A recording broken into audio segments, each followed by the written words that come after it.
Bom, o fato é que na esteira de todas essas confusões, o que a gente viu ontem foi uma vitória, pelo menos parcial, uma provisória, do Distrito Federal. Pela segunda vez em 2 anos, o governo Lula tenta prejudicar o Distrito Federal, alterando para menor, diminuindo o valor do Fundo Constitucional do DF, que ajuda a sustentar toda a estrutura pública aqui no Distrito Federal. Com os recursos desse fundo que o governo do Distrito Federal pode pagar salários a professores, ao pessoal de saúde, médicos, enfermeiros, etc., e também a todo o seu sistema de segurança pública. Além de salário, o Fundo Constitucional também serve para custeio de maneira geral, para manter a máquina administrativa com aquele mínimo de eficiência que se espera. Afinal de contas, funcionários, milhares, centenas de funcionários dos três poderes vivem em Brasília e usam os serviços públicos.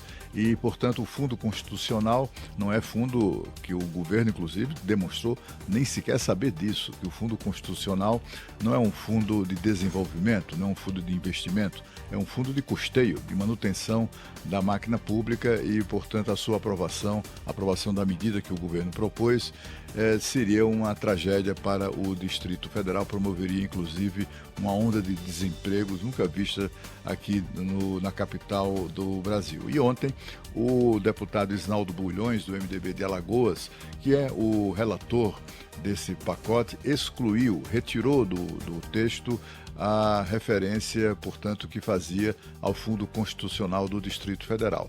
O governador Ibanez, que mais cedo tinha dito ontem que essa turma do PT não gosta de Brasília, talvez porque sempre é derrotado aqui em disputas eleitorais, o governador comemorou à noite, em post nas redes sociais, essa retirada do Fundo Constitucional do pacote de Fernando Haddad.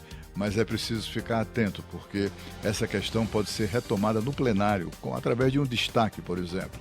Como tem muito petista que de fato detesta Brasília pelas derrotas que sofre, o seu partido por aqui, é muito provável que algum deles apresente um destaque reapresentando, ou reincluindo o Fundo Constitucional nessa reforma do Haddad. Então está todo mundo muito atento a isso. Outra decisão relevante nessa sessão de ontem, na aprovação de ontem desse pacote que pretende, a meia boca, conter os gastos públicos, foi a decisão da Câmara de colocar na lata do lixo a proposta do governo de recriação do DPVAT, que é aquele seguro obrigatório de veículos que foi extinto no governo anterior.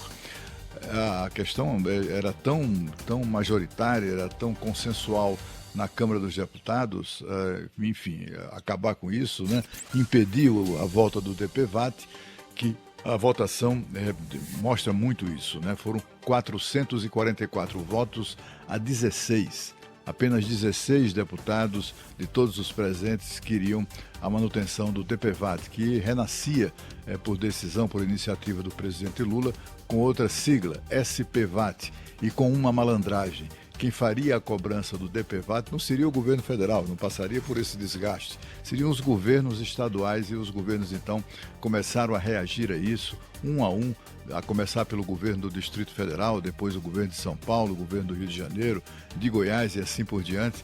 Os governadores começaram a anunciar que não fariam essa cobrança. Enfim, isso acabou ferindo de morte o tal do SPVAT, o novo DPVAT, e ontem ele foi simplesmente excluído do pacote de medidas do governo e, portanto, os brasileiros estão livres também desse DPVAT. Muita coisa tem sido aprovada e discutida, a gente vai falando aqui ao longo do programa e da programação.